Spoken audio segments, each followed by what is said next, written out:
Customer experience is impacted by the decisions companies make, the systems they build, and the people they hire. A fully formed CX strategy requires buy-in from the C-suite because it affects every part of the business. To drive CX projects forward, practitioners need to be able to communicate in C-suite speak to have an impact on the business. Diane Magers has worked with some of the most recognizable brands in the world, and this week, she helps us think about the ROI of CX and how to communicate it effectively.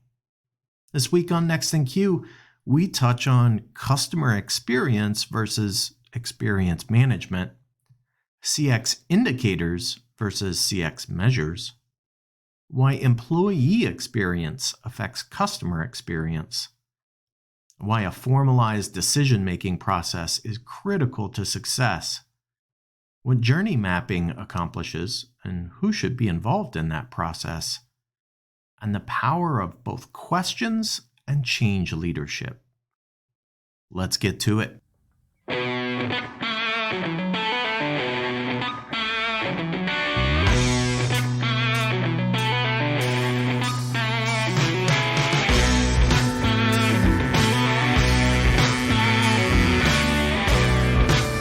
Welcome to Next in Queue, the podcast for contact center and customer experience professionals. Next in Queue is brought to you by Happy 2 Vision. Eliminate blind spots and see right through every conversation with Happy 2 Vision. Learn more at happitu.com. Now, here's your host, Rob Dwyer. Thanks everyone for joining another episode of Next in Queue. My name is Rob Dwyer, and today I am joined by Diane Magers. Hi, Diane. How are you? Hey, I'm great, Rob, and hi to everybody joining here. I'm glad you could join us today for a lively conversation on a couple of really important topics. Yes, absolutely. So we're going to talk about the ROI of CX. But before we do that, first of all, you and I share something in common. The first time that we talked, I discovered that you too are a native Kansan. Is that right? That is right. That is right. So tell us where you're from, and then share with us just a little bit of your background and how you got to where you are today. Sure. I'm not sure. It was all serendipity, actually. But I'll share it and just kind of talk about the opportunity. If you feel like you're being batted around by the universe occasionally, it's okay, because sometimes it ends up in the right way. So yes, I grew up in Kansas. I have met my husband in kindergarten. We didn't date all that time, obviously, but I've known him a long time. He's my best friend. So we moved from there. I went to college there and then moved to Colorado. Spent about 25 years in Colorado, where we gave birth to four children in 9 years. So it was a pretty wild time. We then moved when they were 5 through 15. We moved to Cisco in Houston. We moved from Denver to Houston, which was quite a surprise and a shock in a lot of ways, and spent some time there, and then moved up to Dallas when I took the role of Office of the Customer at AT&T Business Solutions. And so I've been in this space and done a lot of work in customer experience, but my most blessed event in this space was being able to be on the chair, founding member, and CEO for 3 years for the Customer Experience Professionals Association. I was blessed to be able to see and hear many practitioners and hear their challenges and hear their stories and interpret that and share that back out through the association. So that was really my funnest time.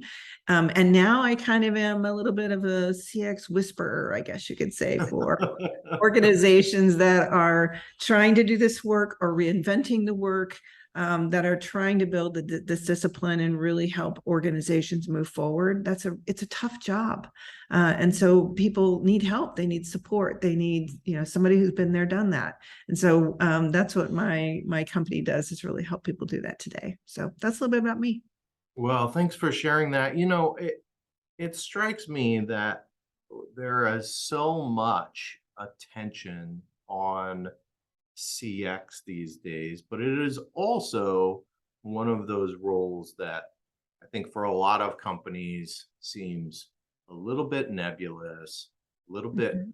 hard to quantify, and sometimes is one of those things that ends up on the chopping block when, we need to save some money.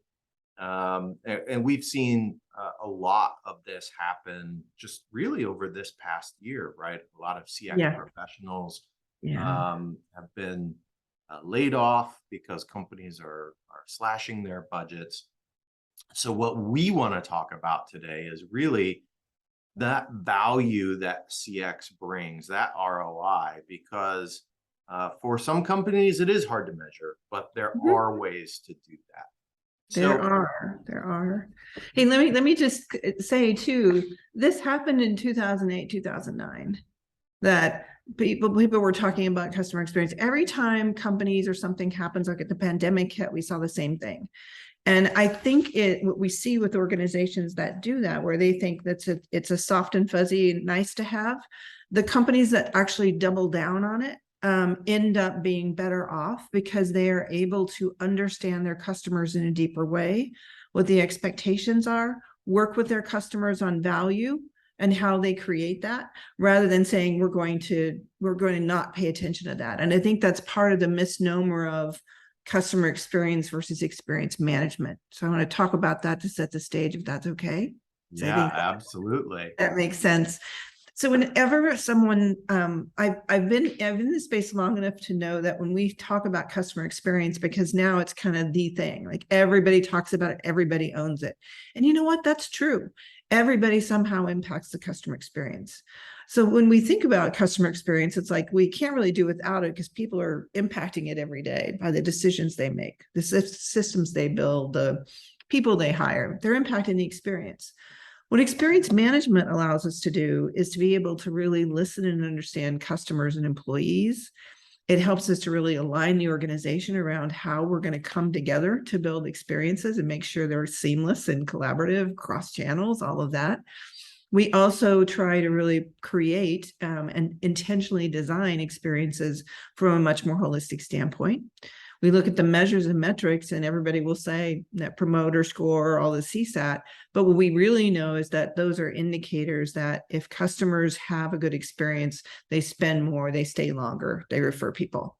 And that's really what we're after. We're after those measures of success and telling that business case and getting a company to follow the discipline of experience management is more about that discipline you're putting in place. And so that misnomer between saying customer experience as the thing that's happening, yes, we're all impacting that, but experience management discipline is where those companies who double down on having that structure and the decision making and the prioritization, they're the ones who are winning in today's and will continue to win because they're planning for it and they're systematic about it. I love that you talk about a few things in there, right? Planning for it. And I think we all should recognize, right? There's a there are a lot of old adages about planning and failing to plan, and I think we've heard those. And so, uh, really, not just the planning, but then executing on that plan and recognizing that if you have a good plan, you are going to have bumps along the road, and it requires full buy-in and commitment to it's okay to change the plan a little bit, but to take the long view as opposed to the short view. Yeah. One other thing that you mentioned that I want to just dig into a little bit more is you talked about experience management being both listening to customers but listening to employees. Can you tell me a little bit more about that? Yeah, I think when somebody asked me that the other day and they said, well, why aren't you saying customer experience management? That's what we've called it all along. And I say, well, there's a couple things to think about there. One, you think about employees. So if you say customers, it kind of extracts the employee out of that, right? If it's just about customers, then who's going to take care of the employee experience? But you can also say that employees are also a customer of the brand. So it's part of, I think, one of the key takeaways from this conversation for people is the employees are coming to you and they're having an experience as well. And the ability for us to do the same thing we do for customers, to listen, ongoing listening, not just a one-time survey, Thinking about the pain points they have, thinking about how they're valued in the organization, and do they have input, and what are their needs. I kind of call it beyond the bagels is one of the things that I talk a lot about. It's great to have all these perks, but pretty soon it's like what they really want is to feel valued and grow as a professional and learn and be exposed to more things. Do we understand and know that for employees? So I guess the long answer to your question is, when I talk about that, it includes all of those things: supplier, partner, employee, customer. It's all about managing that, because everybody in that ecosystem has a role to play. Yeah, absolutely. All right. Well, let's talk some nuts and bolts. Let's say that I am at a company. Maybe their CX management practice is relatively new, or maybe I'm standing that up, or maybe I'm taking it over because it wasn't very successful in the past. Yeah. How do I go about setting in place measures that are going to show ROI for the stakeholders that are the ones that are writing the checks? Yeah. Yeah. Pretty broad question, but let me take a stab at it. I think the first thing that I don't see a lot of practitioners, so I'll call them that, do is they don't actually have a strategy for what their impact is going to be. So sometimes I ask leaders, and they don't really like it very much, executives, when I ask them, what is your customer strategy? And they kind of look at me with the dog head, like they cock their head and go, what do you mean? Well, I say, you have a go-to-market strategy, you have an acquisition strategy, you have a retention strategy, but your customer strategy about what do you really intend for them to do? What's the experience you want them to have?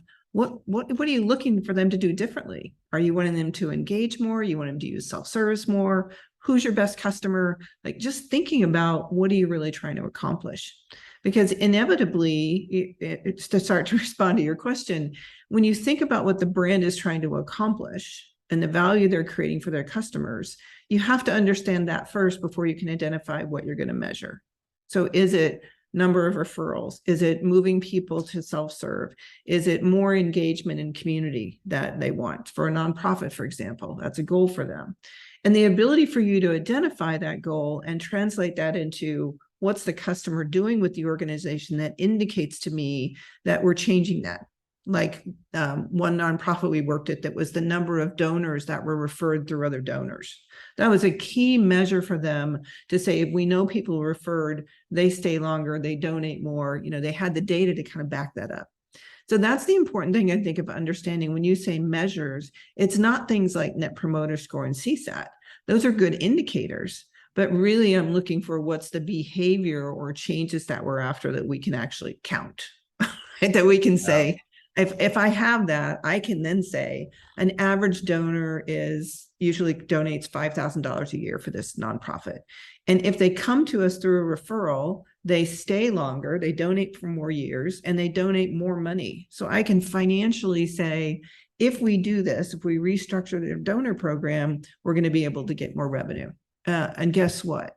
It's that C-suite speak that we're using, not using CX speak. My colleague and I, Greg Tucker, came up with the t-shirt. We call it CX speak to C-suite speak, in that we're talking about Net Promoter and CSAT, which is all good, right? It's all good indicators, but they're talking about revenue and costs. So we have to be able to talk that language. So you're absolutely right. The measures are kind of the first thing based on what the brand's trying to accomplish. Yeah. I feel like there is definitely a gap for a lot of people, in that you do hear a lot about voice of the customer as a big measure for CX, and voice of the customer is incredibly important. But at the end of the day, a company that is struggling with revenue or profit margin or these things, those are the things that are going to speak loudest to the C-suite. And those are the things that are constantly on their mind is, where are we tracking for revenue? and what are we doing to impact those numbers. So I love that you bring that into the fold, because it definitely seems to, in my mind, be a gap that we're missing. It's probably a lot of what I call the insights to action process that's kind of missing in some organizations. That they get a lot of information from customers and they'll go through and do their driver and sub-driver analysis and say, these are the problems we're having. But I think they then get a team. Sometimes they just get a team, or they pass it off to somebody, to the product team, for example, and say, this is what drivers are saying is broken, go fix it. And they don't actually intentionally design it. They don't take the time to put baselines in place to know, what are we going to measure this against, to say, what's happening today and what do we want to have happen, to be able to go back and talk about not only getting the money to go make the change from the executives, but also, if you invest this money in this project, here's what we anticipate it's going to yield for us. And having that ROI discussion with them, and then making sure you're tracking that project to achieve those goals. So it's kind of back to your whole thing about measure. If you don't have measures in place and you're waiting for net promoter to change, it's going to take a while, because it's a perception, right? How likely I'm going to recommend is about all the interactions I've had, but you may have improved something that immediately fixed a customer's issue, that they could now, for example, get on the website and actually get information they're looking for easily and quickly, whereas before it was a struggle and they had to call. Well, now you're talking about getting people what they want, which should lead to better retention and ongoing business, but also cost. You're reducing cost. So you've got to look at those projects and extract out from that, not only what you're wanting the customer to do in the behavior, but what's the internal impact that it can have, like productivity and workflow. That's why we talk about employee experience when we do projects. We put it right beside that customer experience, because we know if we can't get the employee the right information, they can't serve the customer. And if they're unhappy in their job, they're not going to really care about whether they give great service to the customer or make decisions in the customer's behalf. If they're not directly interacting with the customer. So that's the importance of bringing that whole ecosystem and that business case, that thinking, to a project that involves improving the experience. Yeah. Is there, so what if I'm constrained budget, right? I have budget, but I don't have the budget to do all the things that I want to do. Does it make more sense for me to focus on employee-facing tools or resources, or on customer-facing tools and resources? Or, is there, do I try to strike a balance? But I mean, what if that balance can't be achieved just based on, this is my budget? I think that the importance of having a decision-making process around where you're going to invest is also one of the things that isn't a good structure or practice for most organizations. It's almost like the orphan who comes to, please, sir, may I have some more? When I was CEO, it was very difficult to think about, here's all the things we have to do. Which of these things is most important, and where am I going to put money, and where am I going to, drive revenue and get the most value? And so that ability to prioritize, to understand the value you're going to create for the customer or employee, that makes that job easier, more productive, whatever those things are, and the value that the organization is going to get for it. If you don't know those things, it's really hard to prioritize what's most important. So the ability to build a good, if it's not a business case, it's more of, we think if we do this, these are the things we're going to get, both the customer and the resulting behavior, as well as the organization internally is going to get, then you can make some good decisions about where to invest. But if you don't have that, you're kind of throwing things up in the air and saying, we think this is going to go do that. And that's too risky particularly in this environment, to not think about how you're going to manage the biggest asset of your organization, your customers, and the biggest cost of your organization, which is your employees. You need a decision-making criteria about how you're going to do trade-offs. What are you going to stop? What are you going to start? What are you going to put on hold? Right. I don't see a lot of rigor around that from a holistic standpoint. I see it happening in pockets, but not from overall. What are the 5 things we're focused on that are going to drive revenue and cost and reduce cost for us that everybody agrees to because we've done the work to make the decision. Yeah. I wonder, I was just recently introduced to the ICE method of decision making. I wonder if there's a specific method that you suggest people use when going through that process. What have you seen that's been successful?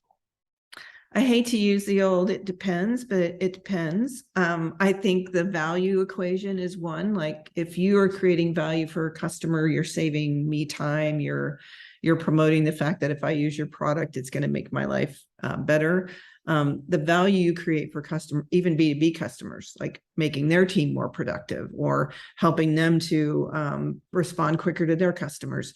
All of those things that you do for them, that value creation is one that I always talk about because that will come back to you in fold.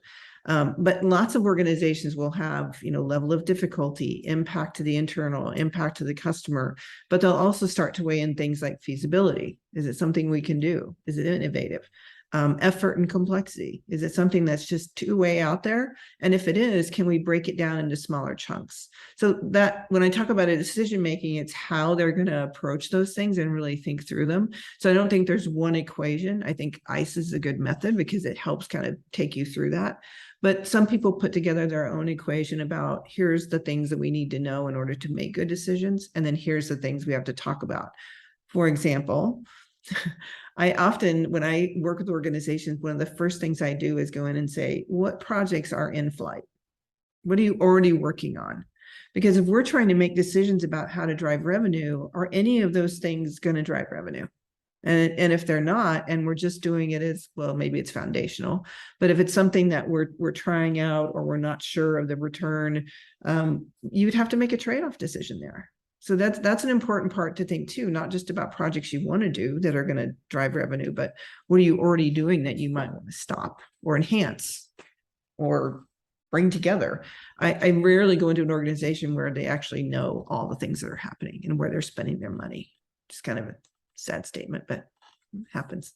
So Diane, so let's assume that that's happening and I go into an organization like that and there are lots of different projects going on because again, right, a lot of things are impacted by the scale of your organization. Really big organization. There are a lot of departments. They're working on a lot of different things. Yeah.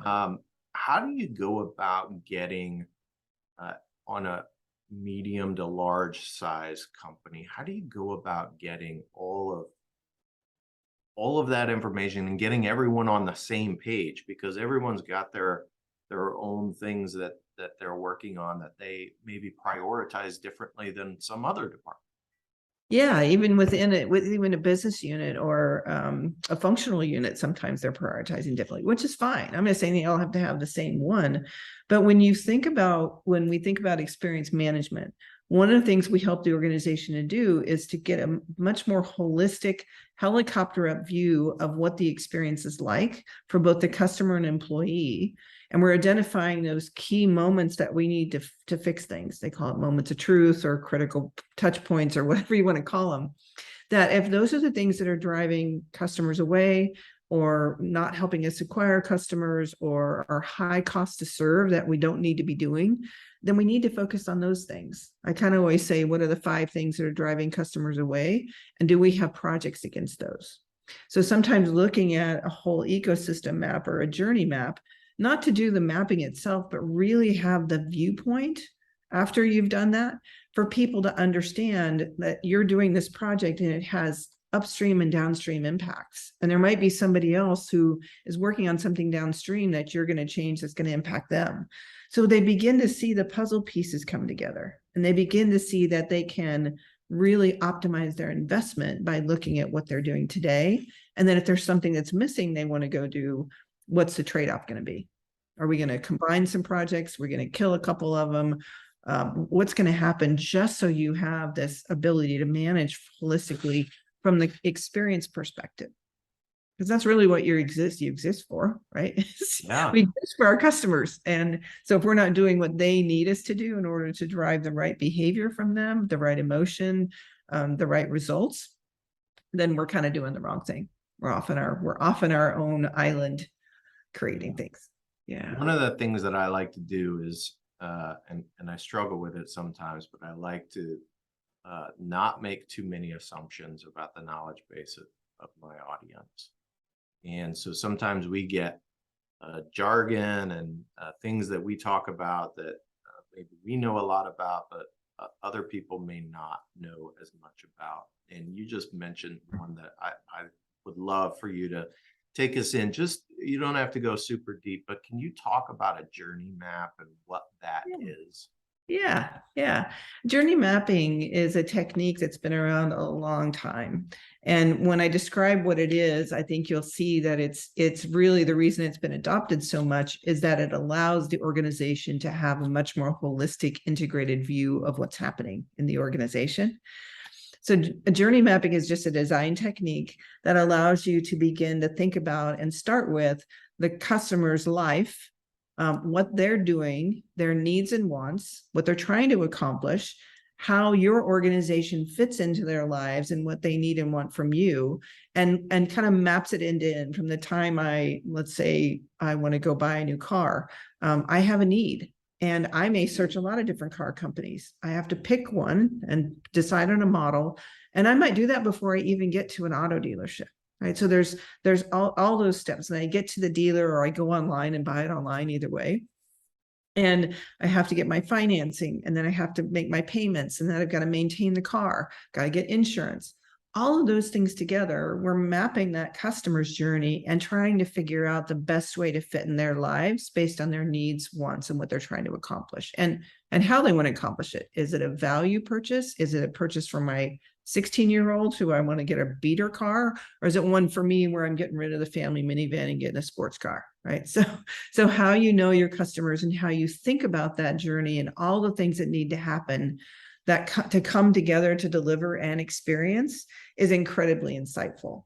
So I give this example of like one touch point. If I'm going to go and apply for credit for a car, think of all the things that it takes to do that. You've got to have a system, you've got to have the form, you've got to have the regulatory requirements, you've got to have people who can make the credit decision if it's worthy or not. You probably need to rely on a partner like Equifax or a credit reporting company. All those things have to come together. And so mapping out the journey is important, but then also what are all the things that it takes and what could be influencing a good or bad behavior that are in that ecosystem or the map that we've created. So if you do it end to end, kind of top to bottom from emotion down to the data and infrastructure, you get a holistic view. And that's really rare for organizations to have that at all, let alone have the customer viewpoint of the life they're living and how the brand fits into it. Yeah, a little too close to home because I am currently car shopping for my 20-year-old son who just recently had an incident that involved a deer. So he is okay, luckily. The car is not. And so very, very close to home. And you're right. That understanding all of the things that go into that and all the variables that could pop up, interrupt that journey, create friction are very important. I wonder when you're going through that process, who all should be involved in that in a company? I almost have a rule. Well, it probably is a rule.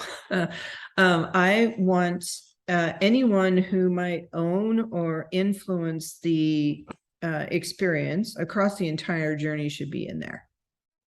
And that's quite a few people. But what you might want to reduce that down to is every business unit needs to be present and represented. Even if they don't have the information, at least they can kind of represent that. And that means HR, finance, operations, supply chain, It doesn't matter who it is in your organization, but having the power of all those people together to start having conversations about how things fit from, going, if you think about the business units, typically they're supporting a part of the journey, but they don't have this holistic view of what's happening. And so just getting them in the room together to have a conversation about what's going on and what they're working on, lots of aha moments. I often say creating a journey map is not about the map. It's about the ability for people to start collaborating, get a more holistic view, an outside in view. Mm-hmm. Yeah, absolutely. All right. So thank you for getting us up to speed on journey maps. I know anyone who didn't know what that was before today is going to be well versed now and having an idea what they need to do to start a journey. Perfect. So let's move back into some of these things where we're trying to show ROI. So let's say I've put together my business case and I've made what I think are some pretty good estimates on ROI, and I've got a specific timeline, and halfway through that timeline, the numbers just aren't working. Maybe I'm spending more than I anticipated. I'm not driving the change that I'm looking for. What do I do? Well, I wonder when you think about building that business case, if we think about one of the competency to experience management we talked about was the ability to intentionally design and kind of know. And design, human-centered design thinking, people use those interchangeably. They're a little bit different, but what it means is you're taking the time to really step back and understand the right problem to solve. You've gone through a very intense, deep knowledge of searching through what's going to work and what isn't, what's the right idea, what's the right way to solve this dynamic problem. You should have done some prototyping and testing so that hey, this kind of worked or kind of didn't. And then by the time you get to that, all the way through, you've identified the right measures and metrics. So you might not have the right measures and metrics in place. It's like, well, this isn't meeting the goal, but guess what? We found X, Y, or Z when we did the prototype. So actually throughout the design process, I like to include how we're going to measure, what behavior we're looking for so that we can tie the right things to that project. Because sometimes it's slapping on the same things we use all the time, and those might not be the right things to measure. So that's the prevent that from happening. But when you're not realizing the benefits that you promised, going back to the experience and saying, what did we miss? So it might be an iteration on that where we said we thought this would create less calls to the virtual agent or calls to the care center, when in fact we missed a step and we didn't include, for example, sending them some information that we needed to send them, that it didn't arrive, and so therefore they had to pick up the phone or get to the virtual agent anyway. So we might have missed something in the iteration. So it's okay to go back and iterate. That's being agile. Every organization has to do that today. You don't create a big project and say, we're going to go launch it and then wait and hear crickets, or worst case scenario, you don't hit your numbers. It's trying it out. It's piloting. It's, hey, let's adjust. Let's go back and look at what we didn't care for and how can we make those numbers? Or maybe we had the wrong problem or we didn't solve the right problem. Yeah. It seems like you're saying I have to spend a bunch of time investing up front. Is that what? Yeah. Yeah, I would, and that's the number one pushback that I typically get when we go to an organization and we say we want to go back and we want to look at the journey of the customer and we want to spend this time really understanding their problems and knowing what it is. And they're like, we don't have time for that. We got to get this out the door. I'm like, okay, would you rather trade off a little bit of time to go do this and do this right and find the right problem to solve? Or do you want to launch it and not get the adoption or the triggers or whatever you're looking for because you think you know the problem and you're going to put a Band-Aid on it when in fact you might even be making the problem worse because it's what you think needs to happen. What we're doing is bringing in what the customer wants to have happen, which gosh, by the way, if we build that, we might be more successful. Like this happened at AT&T. We worked with the product team, and by taking the time to do the design, we had better adoption of other products that were like it. We had quicker time to market, actually, because we were able to get through the slog of things and launch an MVP, a most viable product, to test out. And so we learned iteratively rather than investing a ton of money to do something and then go, well, that didn't work. like we'd seen happen before. So I think you just have to get them to understand a little bit of you go a little slower at the beginning to go faster and get better results.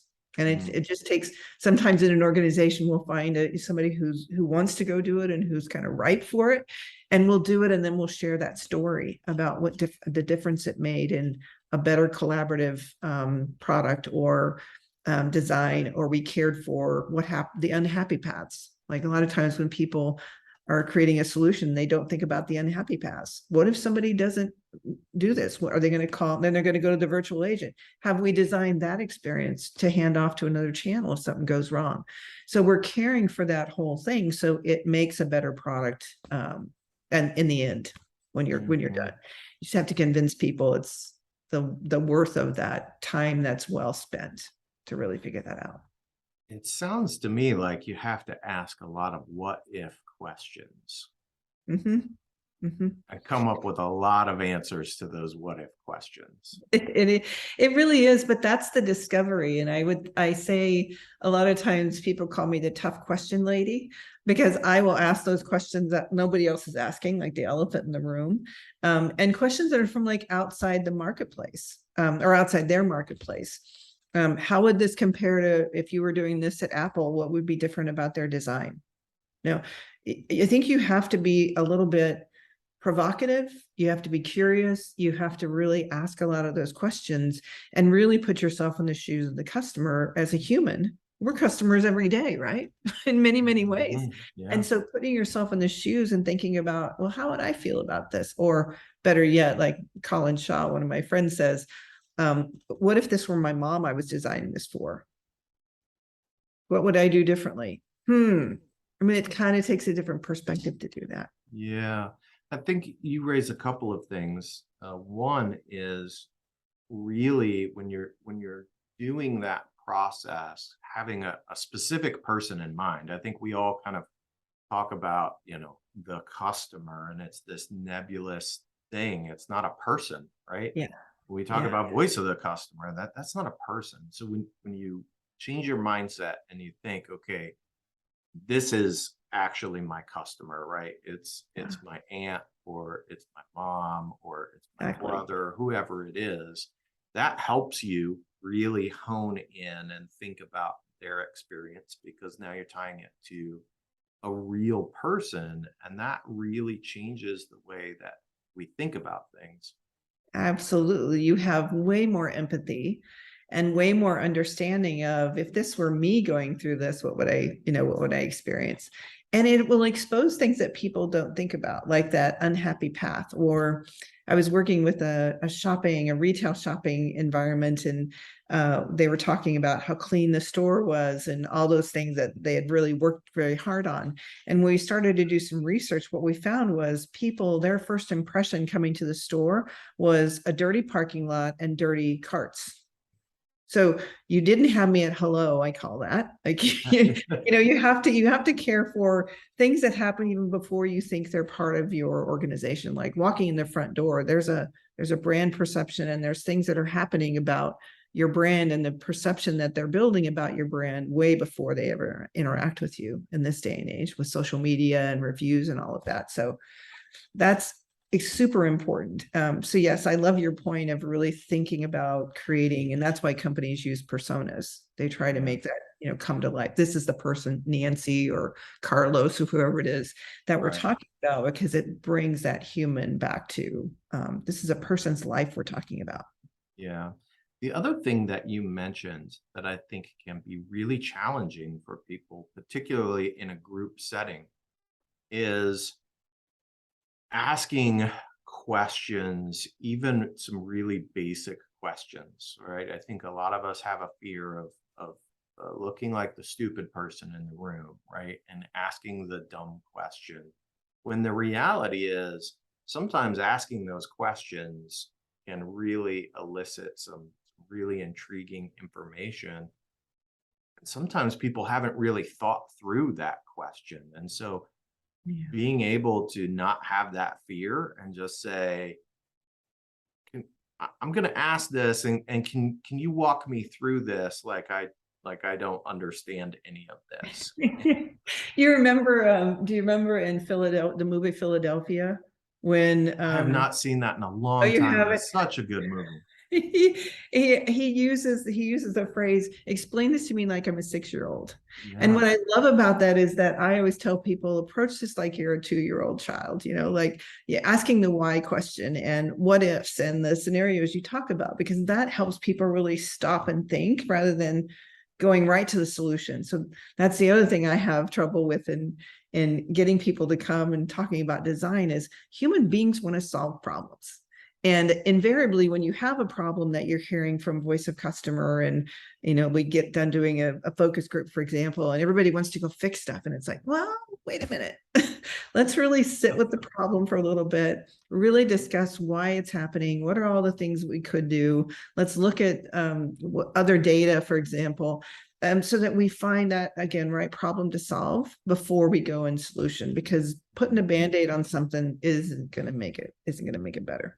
Yeah, So absolutely. that it's holding people back, giving a little bit of a bridle to not go to solutioning right away. Let's really uncover and discover what's going on with the human, their life, before we start to make decisions. Yeah, because we're going to impact it with the new experience, right? Yeah, absolutely. Okay, Diane. So we're getting close to our time. If you had one tip that you wanted to share with practitioners out there who were right, they want to do this and do it right, aside from all of the things that we've already discussed, what would that tip be? I would say, well, I'll expose a little my own stripes, right? I would say if I had to go back and do this over again, even though I fell into this profession serendipitously, I would say I would have learned more about change leadership. And what I mean by that is change management is the practice of that, but the ability for you to be brave and strong and provocative and lead that change and explain why takes a sense of developing confidence, the ability to talk in people's language. If I'm talking to an operations guy versus a sales guy, I'm going to be talking about different things. So that chameleon, that ability to change, that ability to lead people to a new way of thinking, a new way of working, and having that confidence to lead like that, even though sometimes you don't really have the confidence, but making people aware that this is a proven way to do things and really helping to guide them. I say I would have gone back and really figured out what that was beforehand. I love that. It sounds to me like a whole other episode. I'm really glad that you brought that up. That is a wonderful tip. And change is hard, right? Yes. And change management is an incredible skill that can help you in a lot of ways. Well, Yeah. Diane, thank you so much for joining us on Next in Queue. I really appreciate it. Hey, my pleasure. It was great to speak with you today. And hello to everybody out there. If there's any other questions, Rob is happy to answer them. And if you need anything from us, wonderful. And thank you for having me as a guest. And if anyone wanted to get in touch with you, is LinkedIn the best place, or is there some other place? LinkedIn is the best place as long as you spelled in my name right. Well, if you don't, so we had this conversation before we got started, and it is Magers, but maybe not spelled like Lee Majors, my That's other right. favorite Majors. So That's make right. sure you check the show notes, and you can get a link to Diane's LinkedIn straight from there and spell it right first time. Yeah. All right. Thanks, Diane. Thank you. Thank you. Thank you, everyone. Next in Queue is brought to you by Happy To and is produced by me, Rob Dwyer. If you enjoy this podcast, please by all means subscribe and or rate this podcast in iTunes or your favorite podcast app. But more importantly, please tell just one person about this podcast. Word of mouth is the best way for people to discover new content. As always, thanks for listening.